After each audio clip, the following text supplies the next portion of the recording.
Здравствуйте, друзья! Этот канал о мистике из реальной жизни. Все истории на канале присланы подписчиками. Я благодарю их за это. Я думаю, что большая их часть найдена ими на просторах интернета. Поэтому у меня есть просьба. Пишите, пожалуйста, название источника. А еще благодарю тех, кто подписывается на канал, ставит лайки, грозные дизлайки и пишет свои комментарии. Ведь поставить пальчик вверх, если понравилось, или вниз, если не нравится – это дело секунды. Это очень поможет каналу в продвижении. Спасибо тем, кто смотрит из России все каналы через VPN. И этим благодарить за труд всех авторов каналов. Ведь каждый труд должен быть оплачен. Стилистика авторов в историях сохранена. Вымысел в них или правда проверить невозможно. Но в любом случае каждая из них, на мой взгляд, достойна внимания. Приятного вам прослушивания. Дело, изменившее мою жизнь, часть 3. Автор мистер Буги. Источник сайт Фостор.ру. Первая и вторая части этой истории в предыдущем видео, ссылка на которое будет в описании под этим видео. Крик был настолько неожиданный, что я подпрыгнул на стуле и выпученными глазами смотрел на нее пару секунд в недоумении. «Простите», – произнесла Епифанцева и схватилась 2 руками за голову, будто бы защищаясь. Было видно, что тело ее слабеет. Я встал со стула, рванулся к ней и подхватил как раз в тот момент, когда она уже собиралась падать на такой манящий при обмороке пол. Об обаятельности керамической плитки при потере сознания я сегодня узнал не понаслышке. «Тихо, тихо», – произнес я, резко подхватив ее и усадил за стол. Я налил воды в стакан и поставил его перед Епифанцевой. Сам сел напротив. Подняв стакан дрожащими руками, стуча стеклом об зубы из-за тряски, она сделала глоток. «Я не знаю, что со мной происходит. Такое впервые. Ладно, закончите последнее предложение и оставим эту тему про вашу сестру. В чем выражалась чертовщина в доме?» Днем было все хорошо, но ночью...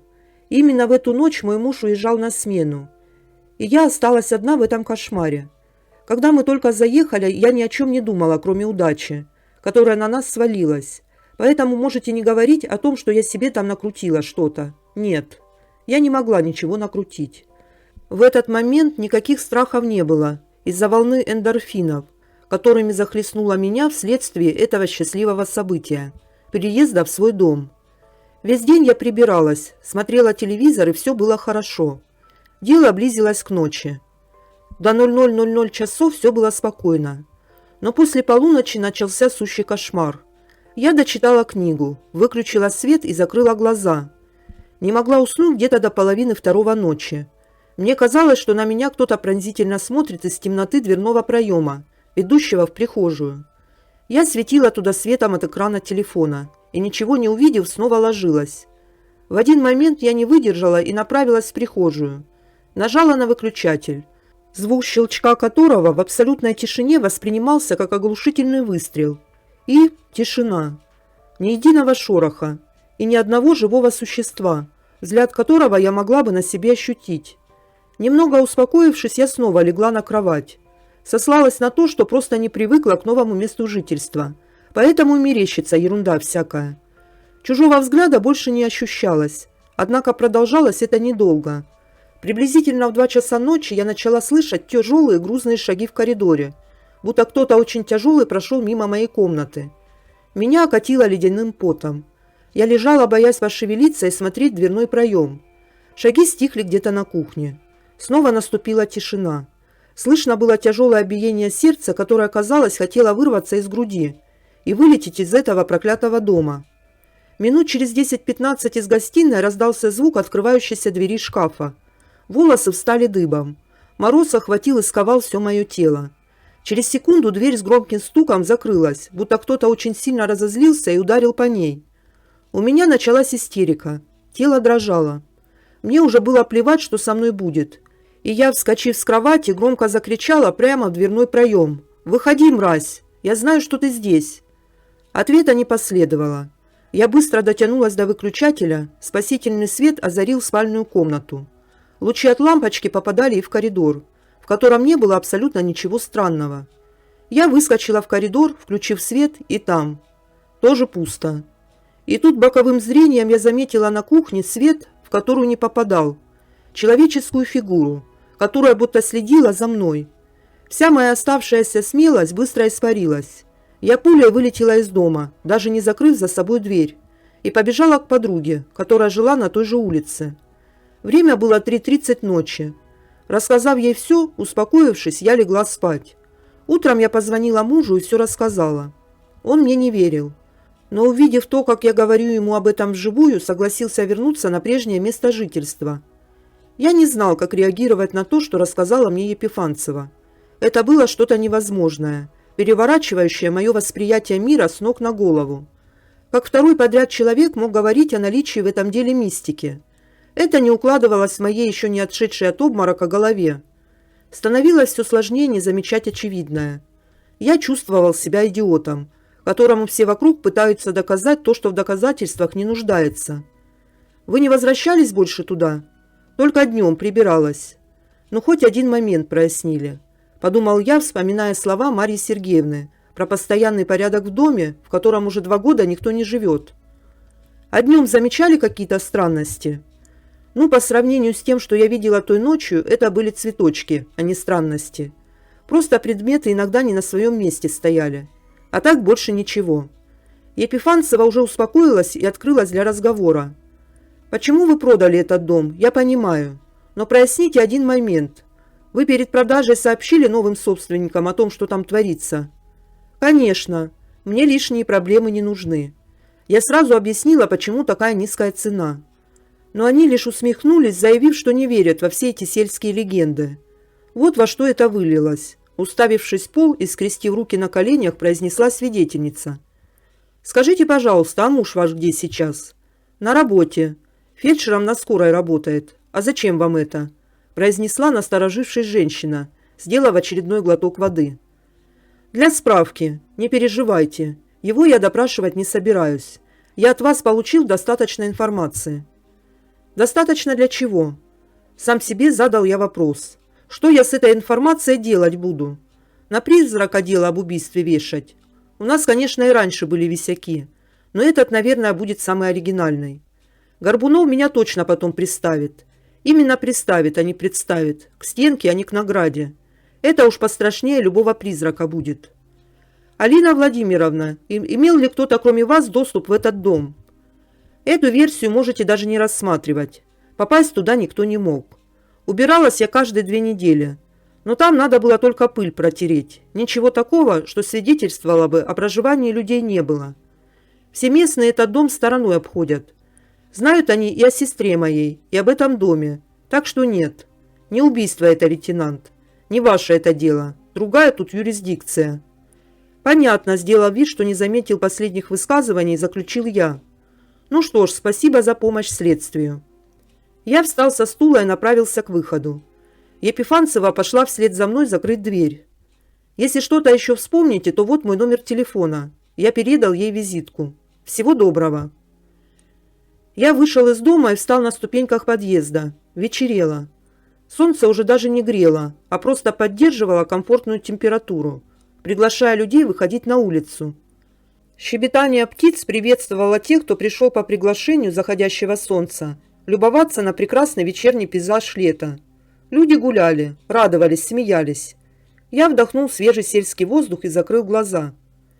Достичь нирваны мне помешал вибрирующий в кармане телефон. Привычным движением руки, вытащив его из кармана, я обнаружил, что мне звонит абонент под именем Горбунов. Я поднял трубку. «Да, товарищ майор». «Орлов, у тебя там как дела обстоят?» «Ну что я могу сказать? Пока что подтверждается версия участкового. Мистика какая-то, судя по показаниям свидетелей, которые сами в это охотно верят». «Лейтенант, ты там тоже, что ли, тяпнул уже? Чтоб по приезду ко мне пришел и отчитался за каждую промилле?» «Никак нет. Я ж не пью, товарищ майор». «Какая тогда нахрен мистика?» – прохрипел басом Горбунов. «Сам пока не могу понять. Кого опрашивал?» «Соседку и предыдущую собственницу участка. И что говорят?» «Обе говорят, что дом проклятый, и что нечисть людей этих забрала». «Понятно, другого я и не ожидал. В общем так, информация по этой парочке из Казани поступила. Родителей у них нет, оба детдомовские. Родни, соответственно, тоже, поэтому допросить с их стороны вряд ли кого-то получится. Печальная история, короче. Поэтому работай с местным населением. И да, все материалы, которые у тебя на данный момент имеются, отошли мне по почте. Переночуешь в гостинице. К своим не суйся, чтоб лишний раз не светиться. Там в гостинице и компьютер найдешь со сканером. Начальство свыше требует отчета по этому делу. И еще. Я номер твой соседки этой сообщил, Марье Сергеевне. Она звонила, говорила, что стук какой-то в этом доме слышала. Я уж не стал тебя дергать по этому пустяку. Но номер твой сообщил. Чтобы если что-то серьезное было, то тебе звонила сразу. Хорошо, товарищ майор. Ну все, отбой. Если что, звони, докладывай в любое время суток. Добро, сказал я и нажал на красную кнопку, сбросив звонок. Однако где-то через минуту телефон зазвонил снова. Абонент тот же, Горбунов. Соскучился, что ли, подумал я. Да, товарищ майор. Значит так, лейтенант. Я тут подумал. Может, стуки-то эти неспроста соседка слышит. Может, по горячим следам удастся убийцу поймать. Я думаю, что он, может, с какой-то целью в дом этот возвращается. Видимо, совсем дурак. Надо будет проверить эту версию. Если соседка тебе в течение вечера еще какие-то обстоятельства сообщит, то сразу мне звони. Дам дальнейшие указания. Если не позвонит, то отдыхай. Слушаюсь. Все, отбой. Вещание по ту сторону прекратилось прерывистыми короткими гудками. Я убрал телефон в карман. Очень не хотелось ночью снова посещать то место. За день я столько всего наслушался, что было жутковато. Мой мозг по-прежнему пытался найти адекватное объяснение всей этой чертовщине, но получалось скверно.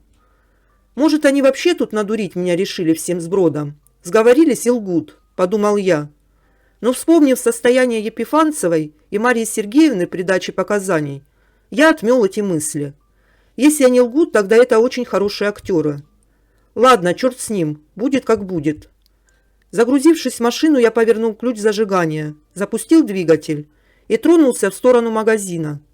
Надо было купить что-нибудь перекусить. Пищу мой желудок видел последний раз днем, а сейчас дело уже шло к ночи. Я ехал вдоль вечерних улиц села, на которых прошло все мое детство.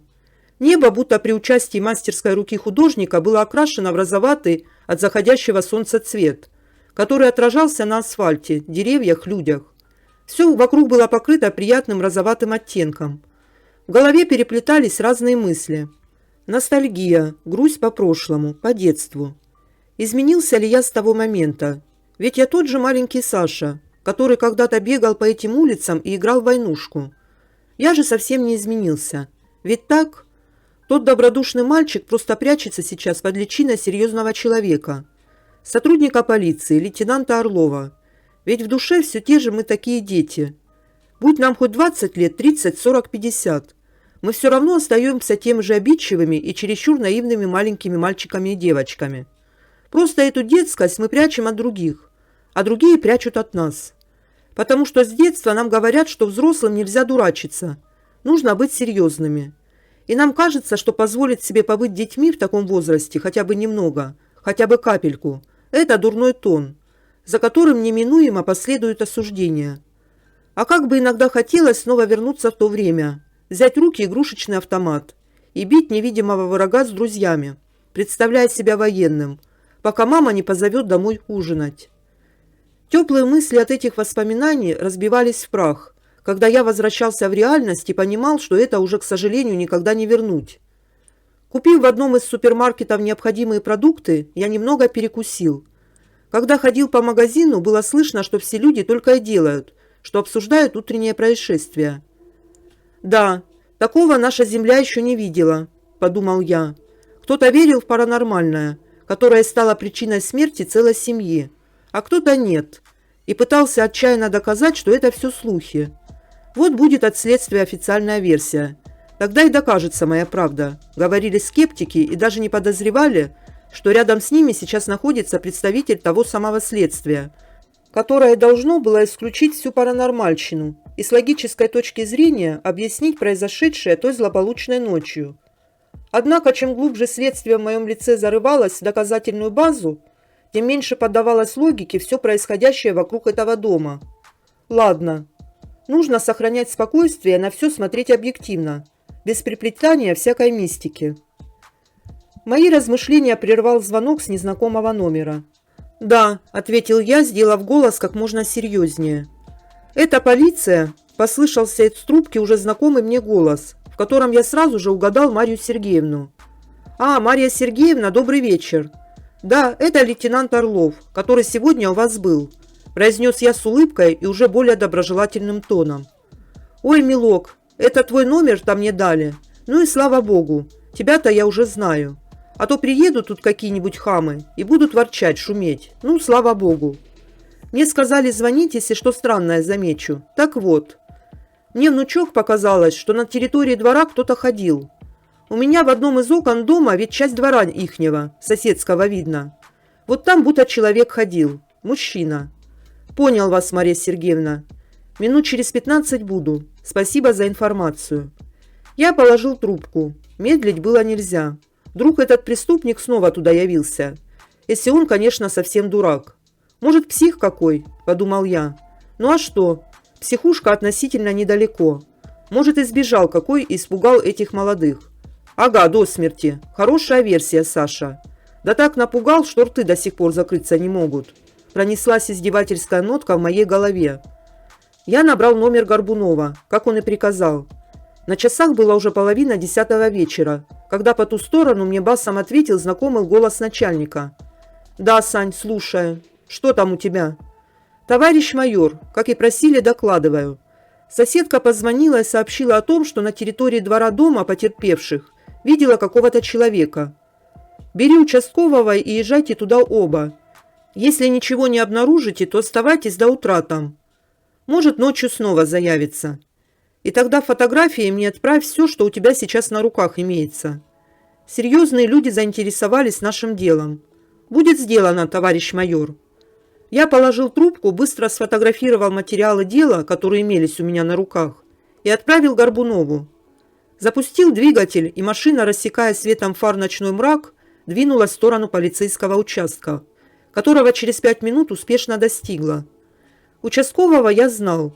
Мы с ним были одного возраста и хорошо контактировали. Много раз собирались в неформальной обстановке в нерабочее время отдохнуть от нескончаемых преступников и обсудить гневных, несправедливых начальников. Худощавый, но довольно подтянутый парень, роста выше среднего, с острыми чертами лица, вышел в полицейской форме из участка, держа черную папку под мышкой. Видимо, он меня ждал. «Ну, здорово, коллега!» Потянул мне свою раскидистую с длинными и худощавыми пальцами руку, произнес участковый, улыбнувшись. «Ну, привет, Валер!» Ответил тем же, сказал я. «Давай прыгай, время не ждет». Валера чуть ли не с разбега запрыгнул в салон, и машина, внутри которой сидела уже 2 стража порядка, нарушая ночную сельскую тишину, понеслась на улицу Заречную. Оставалось подставить песню из кинофильма «Охотники за привидениями» и соответствующе разукрасить мою десятку, чтобы полностью совпадать с героями вышеупомянутого произведения. «Ты знаешь, что там произошло-то?» – спросил я Валеру. «Хрень там какая-то произошла», – произнес Валера, чуть повышая голос из-за шума двигателя и гремящего салона. «Конечно, знаю. Я ж сегодня с утра там присутствовал, когда следственно-оперативная группа приезжала. Жуткая картина, конечно. Я такого никогда за время работы в органах не видел. Не знаю, что и думать. Ты ж легенду про ведьм на этой улице знаешь?» «Знаю. И что думаешь?» Валера приоткрыл окно, достал из пачки сигарету, чиркнул зажигалкой и закурил. Приятный запах дыма от сигареты окутал салон. Снова вспомнилось детство. Травянистый берег речки, ослепительное солнце, которое, отражаясь от водной глади, грело в 2 раза сильнее. Танцующий в такт небольших волн поплавок и дедушка с удочкой в одной руке, и сигаретой, от которой исходил такой родной для меня запах дыма, в другой. Он пристально следил за поплавком, ожидая поклевки. А я, будучи еще очень маленьким, хотел быстрее домой, где ждали испеченные бабушкой пирожки, и постоянно доставал его своими вопросами. «Дед, ну когда домой?» – дергая за рукав, спрашивал я. «Когда рак на горе свистнет?» – в шутку отвечал дед. «Дед, а когда он свистнет-то?» И на какой горе?» – спрашивал я, действительно думая, что где-то должен свистнуть какой-то рак. Надо сказать, что дед, наверное, поэтому и задерживался подольше, ожидая моих вопросов. Ему нравилось наблюдать за моей реакцией на подобные высказывания. И так проходила большая часть моего лета. Мы с дедом ходили вечером на рыбалку, а как начинало темнеть, возвращались домой, где нас встречала бабушка с самыми вкусными пирожками. «Сань!» – вырвал меня из прошлого голос Валеры. «Ты чего задумался-то?» «Да так, пустяки», – вздохнув, сказал я. «Так что думаешь насчет дела этого?» – повторил свой вопрос Валера. «Не знаю, Валер, странно все это. Мне очень хочется найти всему этому логическое объяснение. Но пока что на протяжении всего расследования я встречаю только подтверждение того, что люди к этому не причастны, во всяком случае живые». Не отрываясь от дороги, сказал я. «Да уж, ты в дом-то заходил?» «Нет, хотел после опроса свидетелей заехать, так и не успел». «Ну и правильно, что нет. Нечего там смотреть-то особо. Дом как дом». Следственно-оперативная группа никаких следов не нашла. Все так, как будто там ничего не произошло этой ночью. Выдыхая очередной клубок сигаретного дыма в окно, сказал участковый. «Ерунда какая-то, Валер. А Епифанцевых ты знаешь? Ну да. Не курят, не пьют, матом не ругаются. Не люди, ангелы». «А муж у Епифанцевой действительно на скорой работает?» «Ну да», — повторил Валера. «Я вот где-то минут 30-40 назад туда за справкой заходил. Он там сидел. А что?» «Значит, не его Марья Сергеевна видела», — подумал я. «Я ведь так-то на отдыхе должен был быть до звонка Марьи Сергеевны. И вот перед тем, как я около твоего участка оказался, она мне сказала, что мужика какого-то на территории двора видела. Я думал, может, Епифанцев». «Ты все еще подозреваешь в совершении такого преступления человека?» — улыбнулся Валера, выкинув сигарету в окно и выдохнул последний клуб дыма. «Какого такого?» — с недовольством повторил я. Гримаса на лице, положение тел в комнате, отсутствие следов, ребенок, пропавший неизвестно куда. Слухи об этом доме, бывшая собственница его, которая до Епифанцевой была. Ты не находишь, что слишком много совпадений? Да уж. 1 раз совпадение, 2 случайность, 3 закономерность. Повторил я афоризм, который прочитал в какой-то книге. Бред. Нельзя все на мистику списывать. Успокоиться надо. «Ну, Саня, подъезжаем», – произнес участковый, прильнув к лобовому и вглядываясь в очертания еще более устрашающего в ночном мраке дома под номером 5. «Ключи-то у тебя?» – спросил я, заглушив двигатель. «Естественно». Я захлопнул дверь машины. Звук в тишине сельской ночи показался неприлично оглушительным. Вокруг царило безмятежное спокойствие, нарушаемое только множественной трелью сверчков, которые будто прямо под ногами играли свои баллады. Валера уже стоял в 4 метрах от меня возле покосившегося забора и, поставив одну руку на пояс, а другой, держа палку, издалека рассматривал дом. В соседской террасе загорелся свет. Навстречу нам быстрыми шагами буквально выбежала, а не вышла, Марья Сергеевна. «Ой, мелкие приехали! Здравствуйте, здравствуйте!» Пытаясь восстановить дыхание после внезапного марафона, произнесла она. «Доброй ночи, Марья Сергеевна! Вы чего не спите?» «Время-то вон к 23 подходит», – произнес Валера. Я закрыл замок авто ключом и тоже поздоровался. «Да когда ж мне спать? Я вас все жду. В доме этом то стукнет что-то, то свет включится в комнате». Часть 4.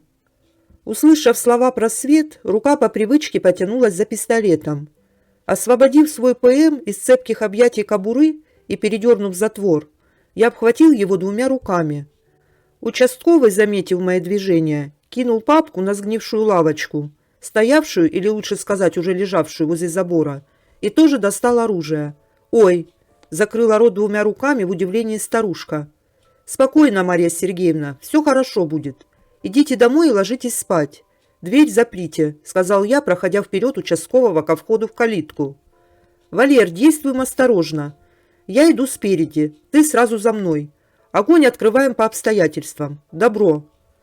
2 вооруженные темные фигуры под покровом ночи двинулись в сторону покосившегося и прогнившего в некоторых местах дома. Холод бежал по спине. Сердце бешено билось, будто хотело вырваться. Сами по себе подобного рода мероприятия не являлись частыми. А тут мы идем на задержание преступника, убившего 2 человек и похитившего ребенка. А может и тоже убившего. Кто знает. Мы медленно подкрались к входной двери и остановились, прислушиваясь к звукам. Тишина. Ни единого звука вокруг. Только сверчки все так же продолжали свое хоровое пение.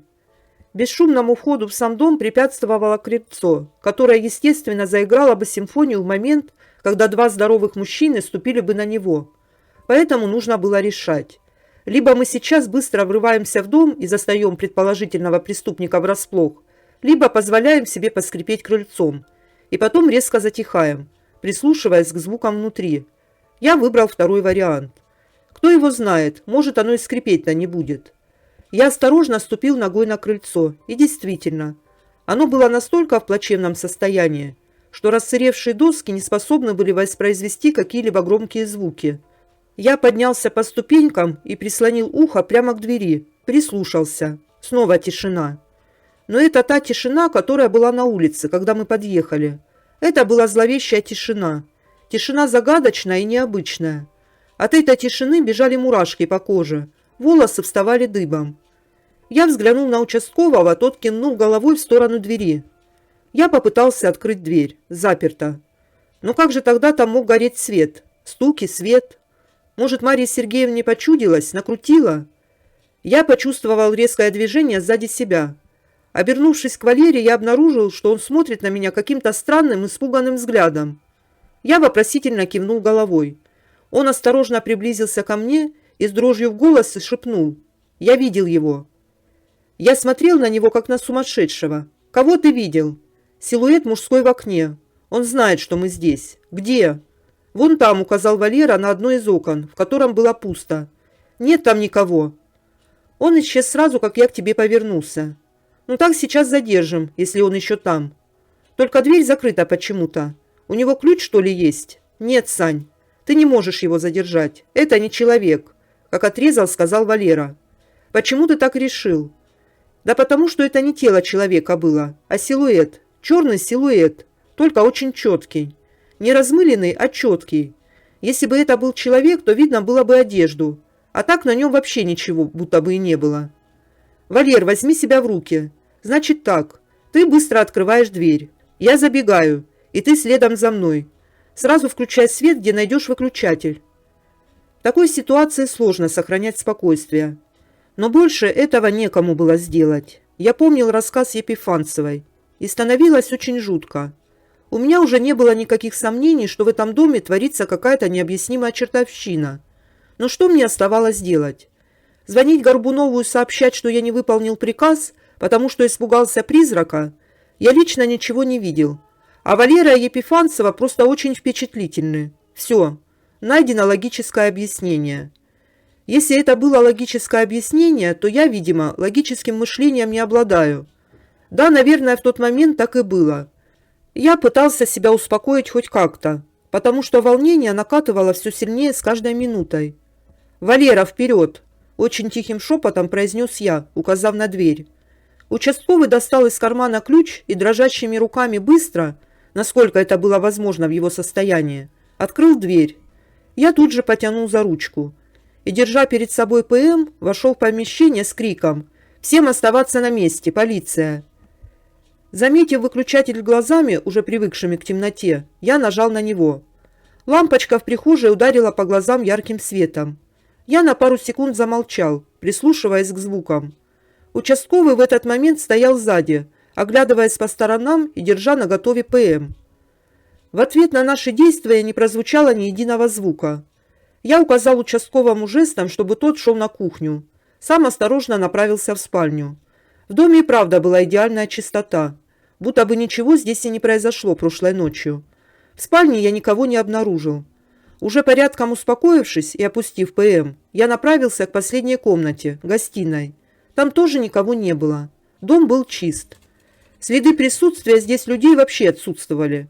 Все было поправлено, убрано, расставлено по своим местам. «Валера, у меня чисто», – возвращая ПМ в кобуру, сказал я. «У меня тоже», – произнес из другой части дома Валера. Я взглянул на большие часы, находящиеся в гостиной. Время было уже около полуночи. Мы встретились с Валерой в коридоре. Нужно проверить двор. Именно там соседка мужика какого-то видела. Может, он выбежал как-то туда, пока мы в дом пытались попасть. Видно было, что участковый уже успел немного отойти от той ситуации с силуэтом. Меня это радовало. Ну, пойдем. Осмотр двора не принес никаких результатов. Кроме покореженных строений, в которых вряд ли уже мог кто-то спрятаться, мы ничего не увидели. Двор был совсем небольшой, где-то 10 квадратных метров, поэтому закончили мы с ним довольно быстро. За время осмотра двора мы с Валерой окончательно успокоились. Дом как дом. Охренеть этот под влиянием истории об этом месте и померещиться могла. Мы уже здесь 30-40 минут находимся, и ни единого звука. Просто все дело в восприятии. Так, ладно. Выключай везде свет, Валер. Будем ждать этого Шустрика. Собираемся в гостиной. И дверь запри на ключ. Она закрыта была. Добро. Выполнив все поставленные перед ним задачи, мы пришли в гостиную и сели на просторный диван, занимающий значительную часть комнаты. В окно холодным оттенком вливалось тусклое сияние полумесяца. Мы с Валерой разговаривали обо всем. О жизни, о службе, о будущей семье, которой еще ни один из нас не успел обзавестись в силу своей службы. Так за разговорами прошло часа полтора. Никаких странностей мы не заметили. Через некоторое время мы услышали негромкий стук, доносящийся из кухни. Будто кто-то, соблюдая четкий ритм, стучит по дереву костяшками кулака. Мы с Валерой переглянулись друг с другом и резко замолчали, прислушиваясь к звуку. Я посмотрел на часы. Меня бросило в жар. На часах было ровно 2 часа ночи. Я помнил, что мне сказали свидетельницы. Ровно в 2 ночи здесь начиналась какая-то чертовщина. Стук прекратился. «Что это было?» – спросил Валера. «Может, вода из крана капала?» – предположил я. «Возможно», – расслабившись, сказал участковый. Минут 15-20 снова ни звука, но потом начались странности. Со стороны коридора послышалось четкое человеческое дыхание. Только это дыхание было таким, будто человек на кого-то очень сильно разозлен. Мурашки покрыли все мое тело. По спине прошелся холод. Сердце в который раз за сегодня пыталось вырваться из груди. Но это были еще цветочки, по сравнению с тем, что нас ждало дальше. Участковый смотрел то на меня, то в дверной проем, выпученными от страха глазами, и не шевелился. Я, медленно, стараясь не издать ни единого звука, потянулся к кобуре и, резко выхватив пистолет, бросился в коридор к источнику звука. Валера буквально прыгнул за мной, так как сидел ближе к выходу из комнаты. Ничего. Абсолютная пустота. Я целился пистолетом во тьму и прислушивался к звукам. Снова наступила тишина. Я повернулся и посмотрел испуганными глазами на Валеру. «Ты тоже это слышал?» – спросил я. «Если ты про это долбанное дыхание, то да». «Да уж. Ну и дерьмо», – сказал я, только сейчас опустив табельное и положив его в кобуру. Проверив еще раз дом, мы снова вернулись в гостиную. Чем больше мы убеждались в отсутствии здесь кого-то, тем больше приходило осознание о наличии чего-то. Именно чего-то, а не кого-то живого. «Да уж, Валер, зато будет что детям рассказать», – пошутил я и улыбнулся. «Ага, если выживем. Ты не забывай, что здесь сутки назад произошло». Уже как-то более спокойно, будто начал привыкать, произнес Валера. Через минут 5 странности снова повторились. На верхней полке шкафа, где стоял чайный сервиз, мы услышали кажущийся таким громким в тишине дома шарканье, будто кто-то двигал один из бокалов. Я привстал, чтобы посмотреть, что там творится. Звук прекратился. «Валер, фонарик дай свой», – попросил я. Вооружившись фонариком, я сделал пучок света минимальным и направил его на полку, где стоял сервиз. Несмотря на общий порядок в доме, пыль на полке все-таки была, и по ней я определил, что самый крайний стакан из сервиза был сдвинут. «Ну, Валер, поздравляю. Только что прямо перед нами сдвинули стакан». Не успел я договорить, как на кухне раздался оглушающий звук падения чего-то очень большого, будто шкаф с посудой рухнул на пол. Мы с Валерой переглянулись и медленно направились на кухню. Мне казалось, что после этой ночи я посидею. Если, как правильно выразился Валера, выживу, конечно. Медленно сквозь мрак этого паранормального дома мы пробирались в комнате, где сейчас нас могло встретить все что угодно. Адреналин увеличило общее напряжение в теле. В гробовой тишине слышалось только наше дыхание и очень тихие, но слышимые в совокупности с общей обстановкой шаги. Я шел первым и достиг дверного проема раньше Валеры. Медленно, осторожно выглянув из-за проема в комнату. Я не увидел там абсолютно ничего, что могло бы нарушать наше спокойствие. На кухне все было по-прежнему спокойно. Предметы оставались на своих местах. Шкафы, посуда, ничего не свидетельствовало о грохоте, который раздался из этой комнаты минутой ранее. «Да что же это за чертовщина?» – произнес я, уже начиная даже злиться, на то, что с нами будто играют в кошки-мышки. Валера направился с фонариком осматривать кухню. «Все так, как и было», – заключил он, включив фонарик и вернув его на пояс. «Ладно, пойдем в гостиную», – произнес я. Мы не успели развернуться, как из гостиной раздался тихий детский плач и частый топот маленьких детских ножек, который из темноты направлялся прямо на нас. От испуга мы одновременно прижались к кухонному гарнитуру, находящемуся вдали от дверного проема, и наблюдали за темнотой, из которой прямо на нас двигалось нечто. Топот приближался, плач становился все громче и громче, и уже практически достиг нашей комнаты. Но прямо перед дверным проемом звуки прекратились. Снова наступила тишина. Около 5 минут мы с Валерой стояли, не двигаясь, и не издавая ни единого шума. Переглянувшись, мы осторожно направились к дверному проему, и я медленно выглянул из-за него. Снова было пусто. Валера матерился, но по понятным причинам я не буду цитировать здесь его слова. «Валер, если выживем, то книгу напишу, ей-богу. Ладно, пошли обратно в гостиную. Нечего тут стоять». Не успели мы ступить и шагу, как во входную дверь раздался стук. Осторожный, не сильный. Мы снова застыли, уже поняв, как надо реагировать на все происходящее в доме. Однако стук не прекращался. «Ребятки, откройте!» – раздался по ту сторону мужской старческий голос. Мы выдохнули. Это, наконец-то, был человек, а не что-то паранормальное. Подойдя к двери, я отворил ее. На пороге передо мной стоял дедушка, лет 65-70, с бородой, большими бровями и очень добрыми глазами. «Ну, здорово, хлопцы, впустите?» – улыбаясь, произнес он. «А вы кто?» – с недоверием спросил я. «Валерий Палыч Жирнов. Тут в конце улицы живу. Мне Марья Сергеевна вечером рассказала, что тут происходит, и что сегодня вам звонить будет. Ну, я и решил помочь следствию, так сказать. Сам раньше в милиции работал. Помочь вам могу. Может быть, мы к вам с утра завтра зайдем, и вы все расскажете?» «Нет, ребятушки, завтра-то я не смогу». Также улыбаясь добрым тоном, проговорил дедушка. «Ладно, проходите на кухню. Свет не включайте. Разговаривать будем в полголоса». «Конспирация, понимаю», – протянул дедушка, заходя в дом. Мы уселись за стол, и Валерий Павлович начал рассказ. «Вы же знаете, что в этом доме ведьма раньше жила?» «Да, знаем», – почти одновременно ответили мы. «Ну, соответственно, и что здесь происходит, тоже знаете?» «Тоже знаем». «Тогда без вступления», – продолжал дед. «В общем, тот, кого вы ищете, здесь больше не появится. Никогда. Уехал он от Седова. В раз после того, как вы в этот дом зашли. Сразу и уехал». «Куда уехал?»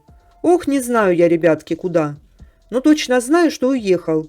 И больше ни здесь, ни где-либо еще никогда не появится». «А кто это был-то?» «Не знаю, ребятушки. Один сатана знает, кто это». «Откуда информация, что он уехал?» «Так я сам видал. Вот часа 2-3 назад взял и уехал». «В какую сторону?» «Направление его неизвестно». «А как вы поняли, что именно этот человек совершил преступление?» «Человек», — усмехнулся дед. «Интуиция, ребятки», — загадочно улыбался он. «Слышь, дед, мы тут и так на нервах. Ты что за ерунду нам втираешь? Если есть что говорить, то говори по делу, а не загадками разговаривал». Не выдержал и так находящийся на взводе Валера. «Валер, тихо!» – спокойно проговорил я. «Не нервничай». Дед с какой-то даже родственной любовью смотрел на Валеру в этот момент, будто бы на внука, который совершил что-то нехорошее. Но наказывать его и суждать не мог, так как очень сильно любит. «Валерий Палыч, то есть вы нам пришли сказать, что этот кто-то, кого вы не знаете, но интуиция вам подсказала, что именно он совершил преступление. Уехал в неизвестном направлении 2-3 часа назад и больше здесь не появится. Все верно. Однако не появится он не только здесь. Он вообще больше нигде никогда не появится. Интересно. В моей голове пронеслась мысль, что это, возможно, какой-то сумасшедший местный. Какой нормальный человек будет говорить такой бред и являться для этого среди ночи в проклятый дом, которого все местные боятся? И еще, я гарантирую, ребятушки, что этот дом больше никто и никогда, начиная с этого момента, не побеспокоит. Ни одной смерти отныне здесь не произойдет. «Как же вы это можете гарантировать?» – произнес я, улыбнувшись. «Парнишки, вы мне просто поверьте, родные вы мои», – улыбнулся дедуля. «Ну хорошо. Это все, что вы хотели сказать?» «Да, господа полицейские». «Ну, пора мне», – взглянув на командирские часы на руке, сказал дедушка, не переставая смотреть то на меня, то на Валеру, добрыми глазами, будто смотрел на внуков. От его взгляда становилось как-то спокойнее на душе. «Подождите, еще один вопрос. Мне было интересно, что он скажет на это. Ребенок-то где?» «Не найти вам его. Нет больше ребенка. Не успели». Лицо деда сделалось грустноватым. «Но лучше поздно, чем никогда, милочки. Так ведь? Зато вы живы и здоровенькие остались. А на том слава богу». Снова немного улыбнувшись, сказал он. Однако видно было, что вопрос про ребенка его озадачил. «Понятно, Валерий Павлович. Так где, вы говорите, живете?» «А вот в конце улицы справа домик стоит. Вы завтра у Марьи Сергеевны спросите. Она покажет». Улыбнулся снова дедуля. «Хорошо, спасибо за помощь следствию». Пожав руки, мы попрощались. На часах было уже 3:30 утра, когда из дома загадочного номер 5 на улице Заречной, медленной походкой, немного хромая, вышел бородатый дедушка лет 65-70, с добрыми глазами и улыбкой. «Сань, да он сумасшедший», – произнес Валера сразу после того, как дедушка вышел за калитку. «Не знаю, Валер», – смотря в окно и провожая того взглядом, произнес я. «Завтра зайдем еще к нему». Все то время, пока мы разговаривали с дедом, в доме не было ни единой странности. Это казалось мне подозрительным. «Ладно, пойдем в гостиную. Неплохой там диванчик. Надо бы себе такой приобрести. Вынесем с утра», – пошутил Валера. «В этом доме он все равно уже не нужен». Мы пришли в гостиную и сели на диван. На улице было еще темно, но уже готовилось рассветать. Кошмар, царящий внутри меня полчаса назад, исчез после ухода этого деда. На душе было легко и спокойно. Мы снова разговорились с Валерой. На протяжении часа наших разговоров не было слышно ни единого звука. На рассвете мы уснули. Мне снился и Валерий Павлович, и Епифанцева, и даже какой-то ребенок. Он был совсем маленький, но почему-то уже умел махать ручкой и говорить. Из его уст детским тоненьким голоском доносилось: «Спасибо, пока». Он улыбался и махал своей маленькой ручкой. Я проснулся от того, что моя рука дотронулась до Валеры, а тот дернулся в испуге. «Ты чего это?» – спросонья, протирая глаза, произнес участковый. «Это неумышленно, сквозь сон так получилось», – зевнув, ответил я. «За неумышленно наказание меньше назначают, а не освобождают от ответственности», – интерпретировал Валера известную поговорку на уголовный лад. На часах пробило 6 утра. В окно светило яркое июльское солнце. Слышалось безмятежное многоголосое пение птиц, напоминающих о начале нового дня. Громко кричали деревенские петухи. Село просыпалось, и жители его постепенно погружались в летние хлопоты. «Да уж, ну и ночка», – произнес участковый сонным голосом, положив руку под голову. «Смотри на улицу. Я будто из ада в рай попал.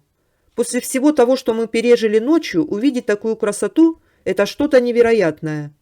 Я любовался видом в окне и понимал, что выйду отсюда уже совсем другим человеком. Человеком, который почувствовал на себе, стал свидетелем чего-то неосязаемого, невидимого для человеческого глаза, что скрывается от нас за сотнями теорий и споров, тайн и загадок. И я, вероятно, стал одним из немногих, кто лицезрел все это и остался живым и в здравом уме. «Да, хорошее утро», – сказал Валера, прильнув к окну. Мы умылись и вышли из дома. Больше там находиться было незачем. Засада, организованная по приказу Горбунова, результат, конечно, принесла. но не тот, который ожидает начальство. Оно нам все равно не поверит. Ладно. Что в отчете написать, с Горбуновым позже обговорю. Мы стояли около машины и уже собирались ехать, когда на крыльце своего дома появилась Марья Сергеевна и стремительным шагом направилась к нам. «Доброе утречко, ребятки! Ну как у вас там все прошло-то? Поймали негодяя?» «Здравствуйте, Марья Сергеевна!» «Да нет, ничего мы не нашли. Я решил не рассказывать ей о сегодняшней ночи, потому как мои слова о том, что люди в возрасте являются хорошими информаторами, работали и в обратную сторону. Расследование будет продолжено», — закончил я. «Эх, жалко, мелки. Я уж думала, что прям сегодня этого подлеца-то и схватите», — сказала она, изобразив руками скручивающие движения. В глазах Марьи Сергеевны блеснул азарт. «Схватим, Марья Сергеевна, обязательно схватим. Но не сегодня», — улыбаясь ласково проговорил я. Я уже открыл дверь автомобиля, чтобы сесть и отправиться к Горбунову. Но тут вспомнил, что надо бы еще к этому Валерию Павловичу Жирнову заехать. «Марья Сергеевна, забыл совсем спросить, а вы не подскажете, где Валерий Павлович Жирнов живет?» «Жил, ребятки, жил», — с досадой произнесла она. «Хороший был мужик, тоже, как вы, в милиции работал. За порядком в селе следил. И словом, и делом поможет. При нем всегда спокойно было в селе». «В смысле жил?» — произнес с удивлением я. «Уже лет 30, как в земле сырой он лежит, милок. А жил вон там, в конце улицы, с правой стороны». Марья Сергеевна махнула рукой куда-то в сторону.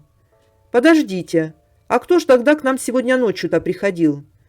Меня как обухом по голове ударило. По всему телу снова пробежались мурашки.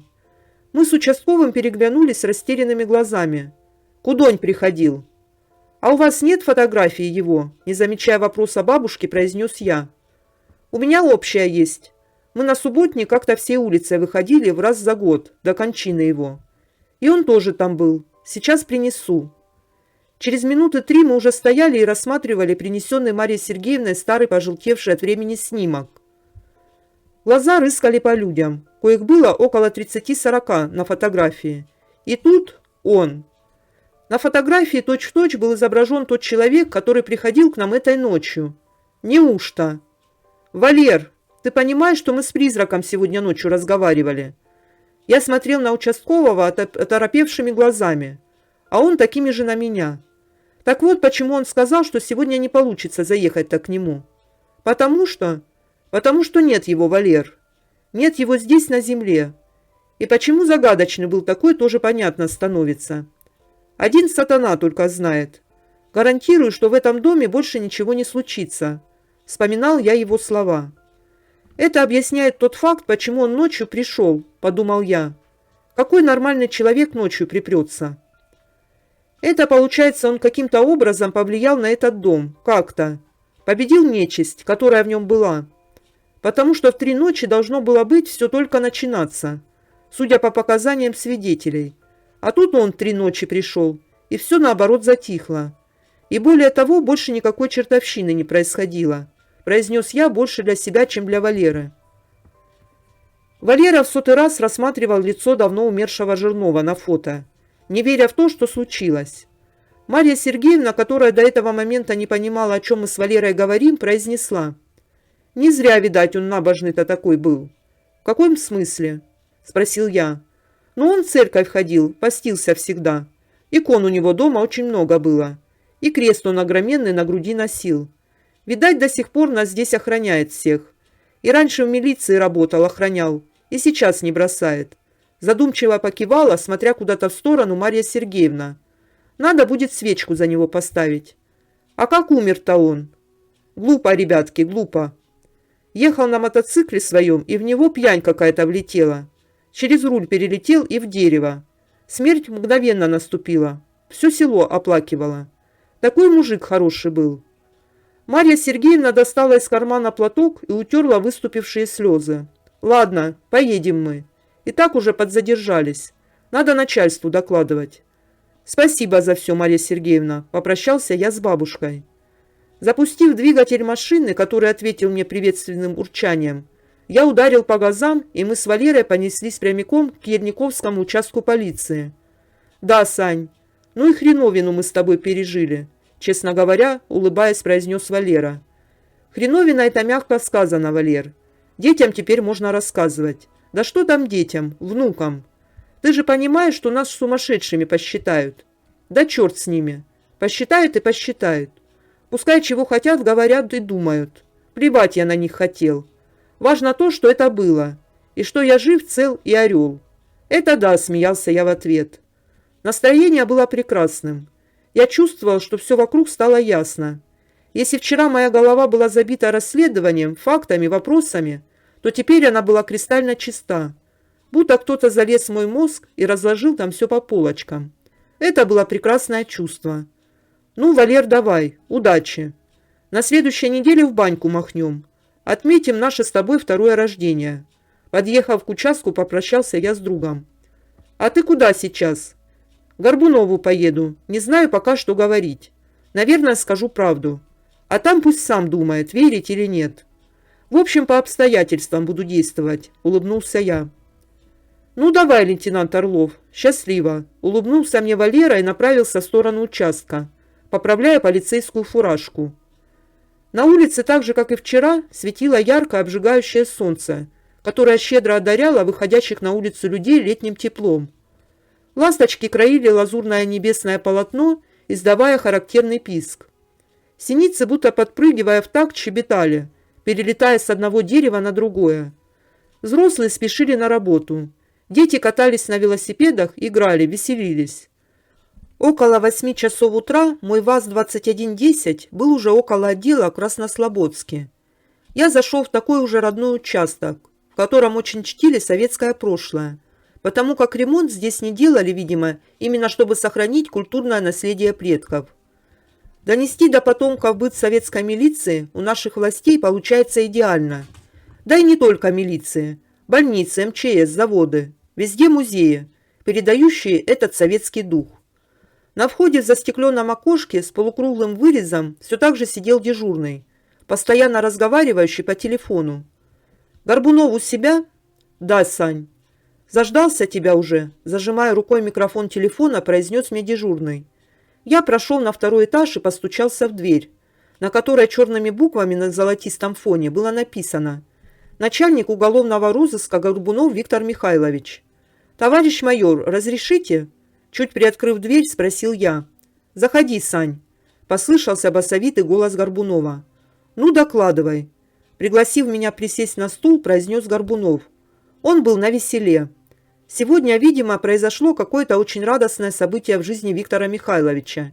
И мой доклад по поводу проведенных разыскных мероприятий никак не вписывался в повестку дня, потому как сказать мне по большей части было нечего. «Товарищ майор», – медленно начал я, – «тут такое дело». «Ну чего ты стесняешься, как девка на выданье? Говори как есть. В общем, действительно чертовщина там какая-то». Я пересказал майору все, что со мной произошло. Про трупы в морге, про показания свидетелей, про ночевку в доме, про деда этого. Майор все это время слушал серьезным лицом, не меняя выражения и не выказывая абсолютно никаких эмоций.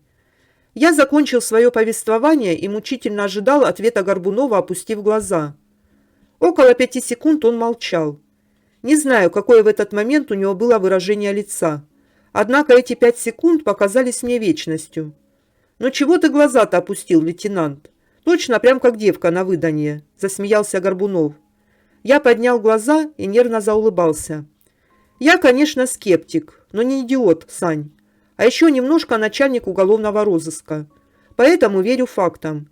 И если факты в виде множественных показаний свидетелей, а также слова моего сотрудника говорят о том, что в деле наличествует что-то паранормальное, то хочу я или нет, но мне придется в это поверить».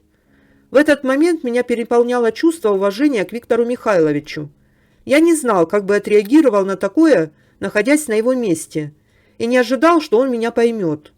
Но Горбунов выслушал меня и воспринял все более чем адекватно. Да, значит, все эти научные исследования, которые очкарики в халатах проводили, бред собачий. Интересно, конечно. А кто его, Сань, знает? Может, нам просто не договаривают. Я вот уже не 10 лет работаю в розыске, но такую ситуацию за время работы, да и за всю свою жизнь, наблюдаю впервые. «Поразительно», – удивленно говорил Горбунов. «Так, ладно. Я-то тебе поверил, а вот начальство наше вряд ли в эту паранормальщину поверит. Так что напишешь в документации, что операция в виде засады результатов не принесла. Следов предполагаемого преступника выявлено не было. Что-то типа этого. А касательно дела, ты все-таки поработай еще над ним. Завтра со следователем туда поедешь. Со свидетелями снова переговорите. Ну и там уже он руководить парадом будет. Разберетесь в общем. А сейчас можешь пока отдыхать идти. Ты и так за эту ночь настрадался. И это, понизил голос чуть ли не до шепота начальник. Волосы ты подкрась, что ли? В смысле? Глянь в зеркало. Я подошел к шкафу с зеркалом, находящимся по правую руку от стола Горбунова, и ахнул. На голове был еле заметный пучок седых волос. «Во дела», – произнес я, трогая и приглаживая новообразование на моей голове. «Ну все, иди, работать надо». «Слушаюсь, товарищ майор». Я с довольным лицом вышел на улицу.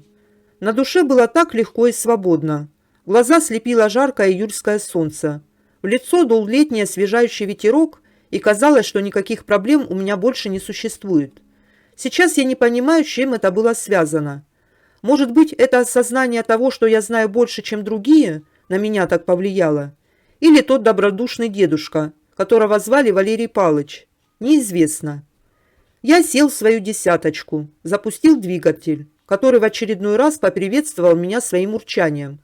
Прибавил радио с новомодной музыкой на магнитоле и с таким же по-идиотски довольным лицом, как и вчера в это же время, поехал по раскаленному летним солнцем асфальту.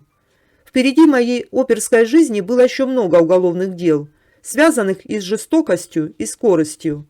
Однако такого, как это, больше никогда не было. Послесловие. Следствие по этому делу продолжалось еще около 6 месяцев, за которые следственным органам не удалось найти никакой информации ни о ребенке, ни об убийце.